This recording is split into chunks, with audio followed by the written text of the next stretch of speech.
Welcome to episode 15 of the Bell Falls Search Focus on Talent video series. This is the Digital Marketing Edition.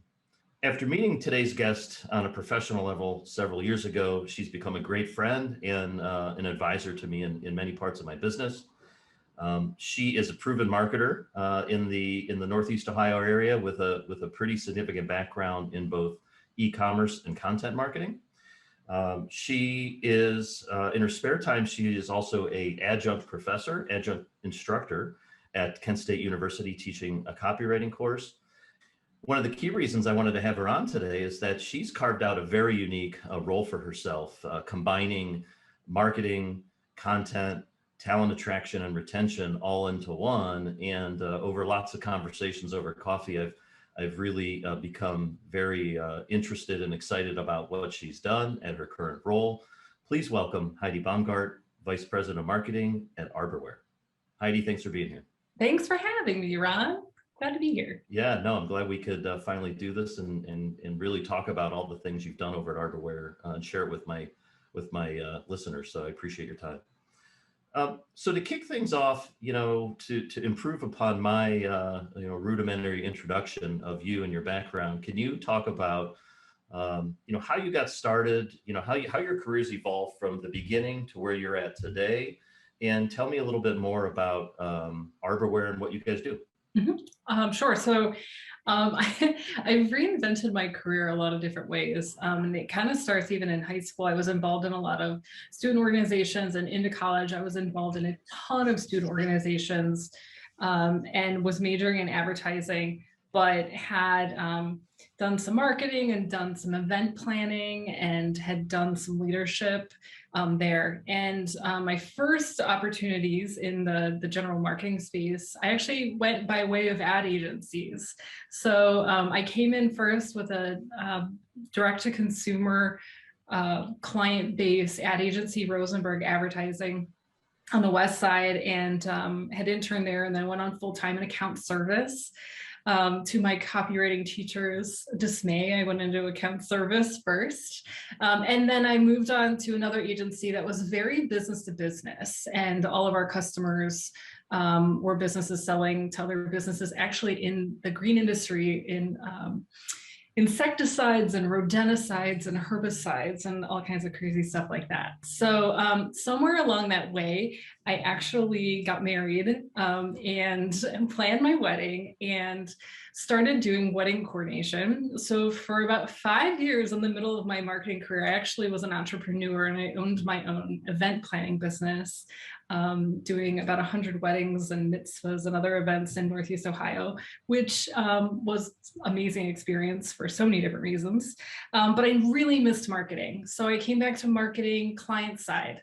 I left the ad agency days, and I've worked for 3 small businesses in Northeast Ohio in a row. One was an organic mattress manufacturer, and then I went to a luxury event rental company, and now I'm at Arborwear, who I had admired from afar when I worked in rodenticides and insecticides and herbicides and all that. So it's been interesting. I've worked in the green industry 3 different ways, so I'm back in that space. So Gotcha. yeah. Could you, for those not familiar, can you talk a little bit more about what Arborwear does and kind of where your niche is? Yeah, for sure. So Arborwear is an apparel manufacturer and a distributor. So we source and, like I said, manufacture wearables, protective equipment, and in uniforms. So we do a ton for the green industry, predominantly tree care and landscape companies. So if you have somebody who comes to your house and prunes a tree or cuts down a tree or works on your yard, it's likely that they've worn something Arborwear. It's very niche, but it's amazing apparel. And I kind of describe it as Carhartt and Patagonia had a baby. So that's a great description. All right. Well, and clearly I know about them because they're in our neighborhood out on the east side of Cleveland. But you can go online, anyone can go online and buy stuff from Arborwear directly too, is that right? It is. So it's interesting because my neighbors are like, why does that store need a VP of marketing? And I'm like, well, that store is a small percentage of our business. We are a national company and we do uniforms all over the country for billion-dollar tree care businesses. So yeah, you can purchase, like if you just want to wear it yourself, we have a lot of the DIY yard kind of folks, or just working on your house or whatever. And then we have, been more the professional types. So arborwear.com. And then a lot of our customers are buying from actual custom web stores that we build for them, and their specific uniforms and other company approved apparel, like footwear is on there. So I manage about 80 websites. And to your point about custom, you can add your logo and be very specific to the company from. Awesome. Absolutely. Yeah, we deal a lot with other customers' brand standards, which are my ad agency days kind of come in to play there. So we will help our customers figure out the best ways to put their logos on specific colored apparel to meet both their safety standards for the work, but also their brand standards for their companies. So it's a neat mix. Mm-hmm. Oh, awesome. Mm-hmm. All right, let's dive into the fun stuff. As it relates to your role, last time we talked, you had told me how it's begun to evolve into core values development and promoting those internally, and adding the marketing spin on top of what is typically thought of as maybe an HR function only. Mm-hmm. And it was fascinating to me. As a person who recruits in this space and sees companies with this challenge all the time, mm-hmm. Can you walk me through that journey? How you've applied marketing to the talent area, and even why? Because that comes kind of the context is really important. Yeah, for sure. Well, so it started with when I was interviewing at Arborwear. It was really evident that the culture was sound, that there was a culture, and that it was. I really hate a company that feels like a family cliche, because I think it's just been kind of a mess for some companies who brag that. But it was just really evident that Arborwear and Arborwears, people work there, like knew who they were and what they were all about. There was a clear mission, but it just hadn't been written down. And so while I was interviewing, I was literally saying, you need vision, mission, values. Like, this has got to be done. And so Bill Lover, our owner, and I finally got around to it, actually, kind of as we were all going home 2 years ago for COVID. And we're like, wow, now more than ever, where we're not going to be in this building and the culture isn't, literal together. Let's make sure that it's written down, and it's a North Star, and it's something we can all reference. And it was right when we were about to hire a ton of people. We were just about to go into a huge growth for various reasons. We were hiring because we changed technology. We were building processes around that. We had some core roles as far as specific people and leadership we needed. So we worked it out. And then from those mission, vision, values, we launched it like very specifically. So the leadership team, kind of gave their blessing on it, made sure we were all aligned. And then we did a surprise, kind of like, I guess, launch, I would say. And we sent these hilarious boxes. They look like pizza boxes full of, actually, I have it, an 18-inch foam finger. This is my, and a t-shirt and stickers and all kinds of stuff to get all of our employees kind of around it. And then last year, when we moved our facility, we, what I would call, we skinned the facilities. So there's places where, and it's some of the cliche things, but, the vision and the mission are hanging from the ceiling. The core values, which we call our high fives, they're all H's. They each have their own poster. Our customer service team that has their own mission statement, it's hanging in the customer service department, all those kinds of things. But then we kind of took it to the next level in where you're referencing, like where our brand meets mission, vision, values. And in that, I just see, like, brand marketing has always been kind of my niche and passion. It's like the thing that I always like to kind of like play in. Like, I just think it's such a scalable place for companies. And that's where I found a lot of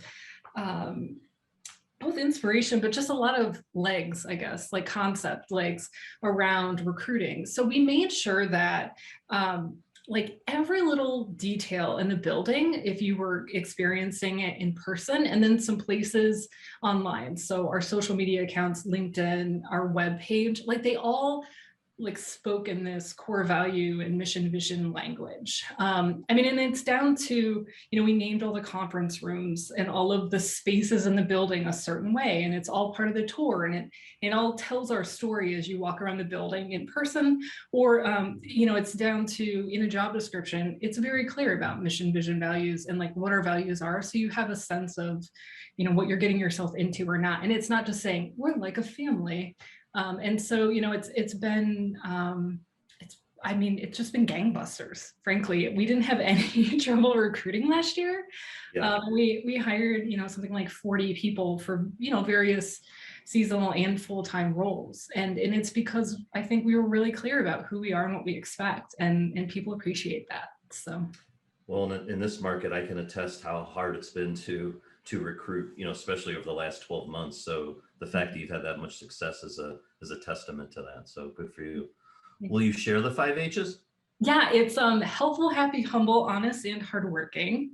And yeah, I said that really fast. So yeah, so our tagline has always been honest, hardworking clothing, and so those were kind of evident, like in the like what the apparel is, and everybody who works there is just like helpful and honest, and we're all a little humble. Like, we're not really about titles. There's not a lot of egos. If you have an ego, it's evident that you're posturing or you don't fit in. And then we added one because we added healthy as a 6th H, but it like that kind of like encompasses everything. You can't be the high 5 unless you're healthy, and so it's technically 6 H's, but we do a lot with hands and H's, and I'm like looking around at all I have like all kinds of goofy stickers, and of course we have like, the core value cards. And so it's one of those neat things, like whether you work there or you're a customer, or you're a stakeholder or shareholder or whatever it is, it kind of encompasses everything, not just employee brand. Yep.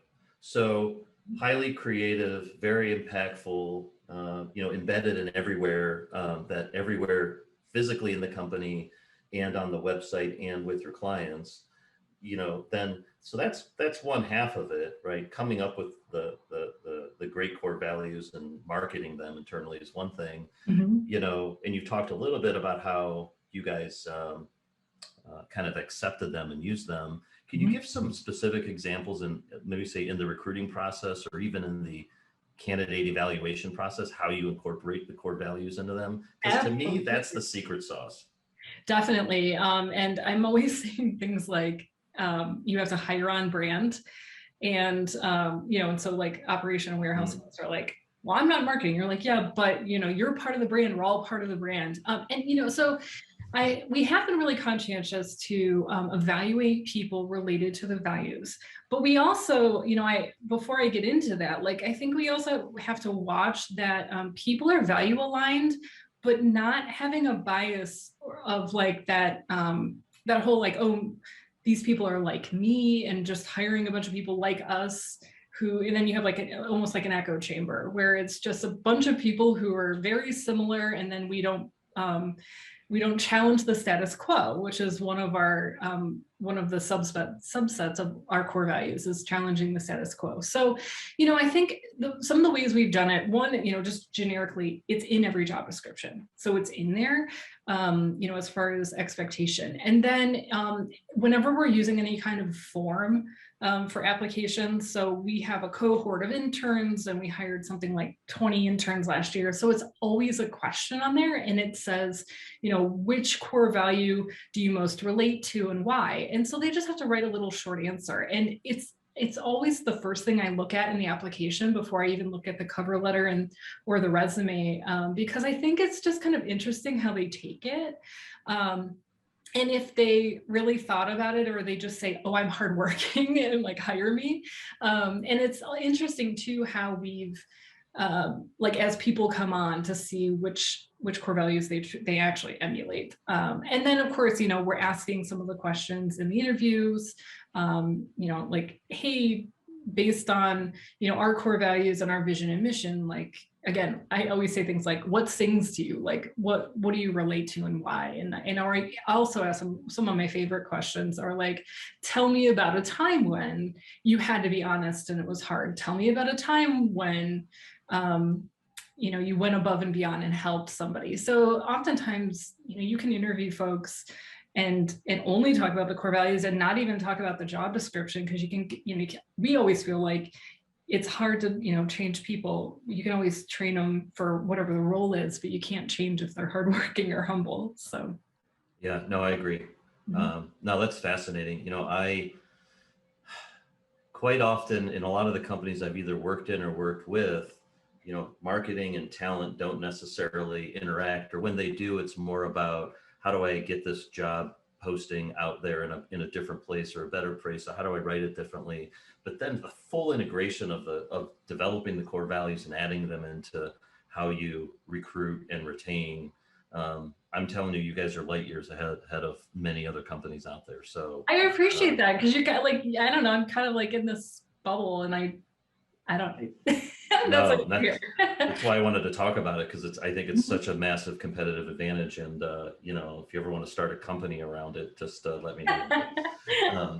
I know you're really happy, so that's not going to happen. But as it relates to retention, or I'll say, you know, recognizing employees, which I think those two things are related. Do you have any case study or examples there that you could share? Absolutely. So when we launched our High Five program with these core values, we wanted to make sure that it just didn't get launched and, you know, oh, that's nice, it's on the wall, and kind of go to die. And one of the ways we did that is we also simultaneously launched a specific employee recognition program.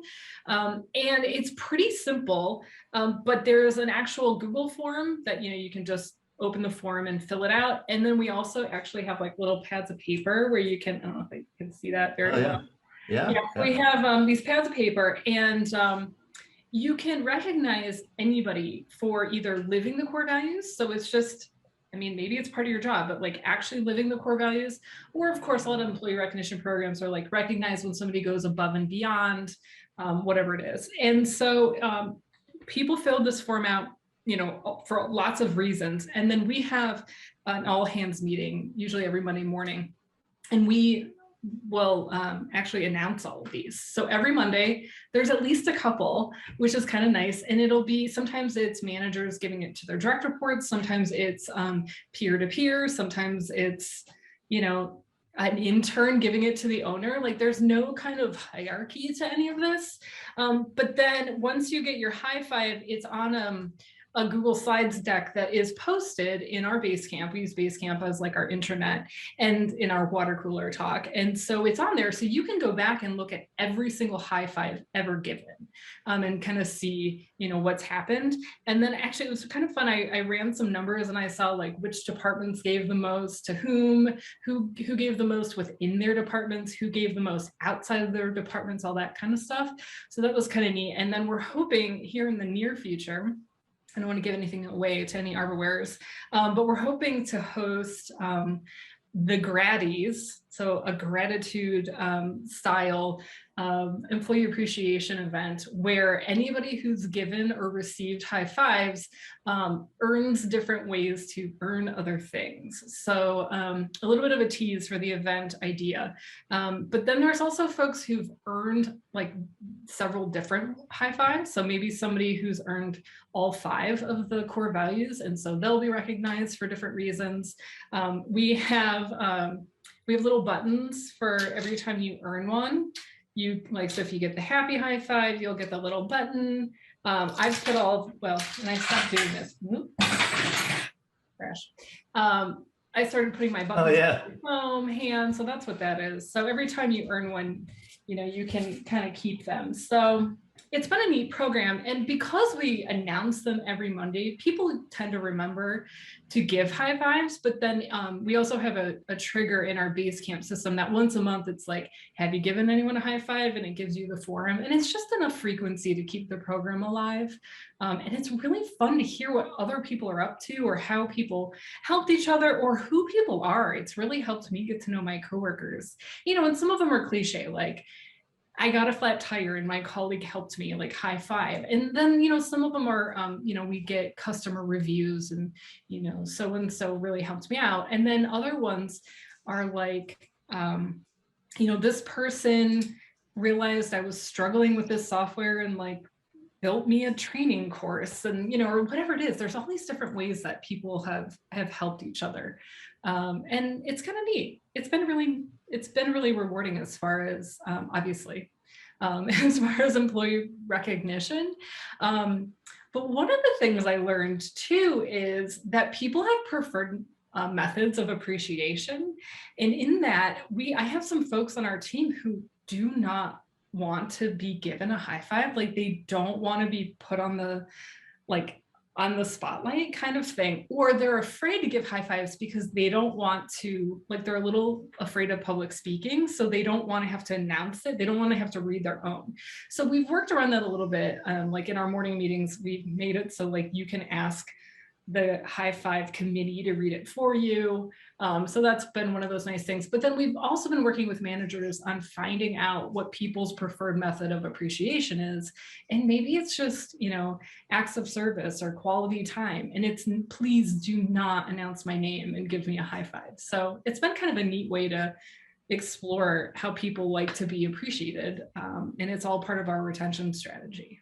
Well, and core to the humble part of the 5 H's as well, right? So it is. cool. It is. Yep. Yeah. Okay, I'm going to switch gears into the third part here. Let's talk about talent a little bit. I know that you do a lot of coaching and mentoring of interns, especially. You've built a phenomenal intern program. Again, one that I think could be a model for lots of companies in town. And again, with your instructing at Kent, you probably interact with a lot of college students, obviously you do.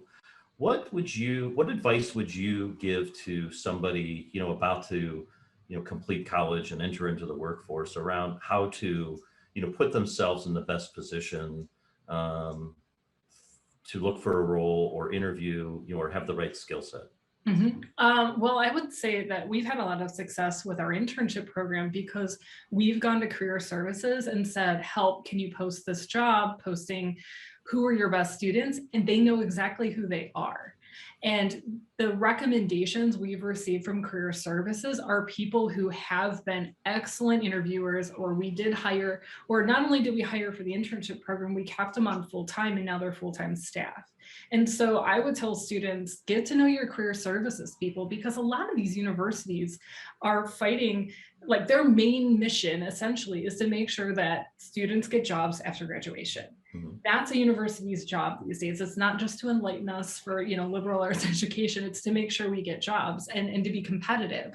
And because of that, I've seen a lot of universities really build their career services department. And I know when I was at Kent State, you know, I knew like there were some advisor types and maybe there was career services to help you write a resume, but it was not as much of a resource and as invested in as I see it now. And so I would say those students who go out of their way to like have career services help them get really, you know, like they're put in front of hiring folks who are hiring students or, you know, recent grads. And then, you know, I think too, you know, getting to know your professors and your teachers too. You know, just like the career services folks, some of my favorite professors or adjunct instructors who I had in college years and years ago, I keep in touch with them, or I see them on LinkedIn, and there's still those same people making sure that their students have opportunities, whether we graduated, you know, decades ago or more recently. And so I think that network of people who know you and can start, you know, in the university space and continue for years. So make some friends. Yeah, no, I agree. Okay, cool. And what about experienced people, candidates? You know, what have you seen? Anything unique or interesting, or that you'd suggest to applicants to try to differentiate themselves from other people? Absolutely. You know, I think a really unique way I'm seeing some peers get new opportunities has actually been, you know, the cliche, connect with people who you'd just like to know or work with in the future on a platform like LinkedIn. get to know them, follow their content, or post your own related content. And then, the LinkedIn algorithm does its job. But then if you see somebody, maybe it's at a company that you're interested in working at and they, don't have a role posted, or maybe it's somebody working in a job that you maybe potentially want to work in, reach out to them and just ask to have like a 15-minute Zoom or something like that. Have a virtual coffee, that kind of thing. My friend Thomas is always preaching this. He's like, oh my gosh, I got this job because I did a 15-minute Zoom, and then 2 months later this role opened up, and then I was the first person on this person's mind. So I think it's there's a lot more that needs to be done proactively than, oh, it's time for me to leave my job or whatever it is. So yeah, I preach that a lot. It's you shouldn't only be looking for a role when you need to, or when you're out of a role. You can be doing it even if it's indirectly. The conversations you're having could be setting up your next thing. You don't even know it. Right. So I appreciate that insight. And I also think one other side part of that is doing some of the work related, and I don't mean necessarily like you have to like actually do the job, but like read the books in that space, listen to the podcasts in that space, write your own opinion pieces on LinkedIn. There's all these easy ways to do it, and sometimes that's in the lens of personal brand, for whatever that is. But if you can kind of point to your expertise before you're even doing something, I think that it takes some of the risk out for the hiring managers, that they know you get it. So I understand. Well, Heidi, I appreciate you spending time with us today and sharing your story. I look forward to hearing more and watching it continue to evolve. Thank you very much. Thank you so much. This was great. All right, talk to you soon.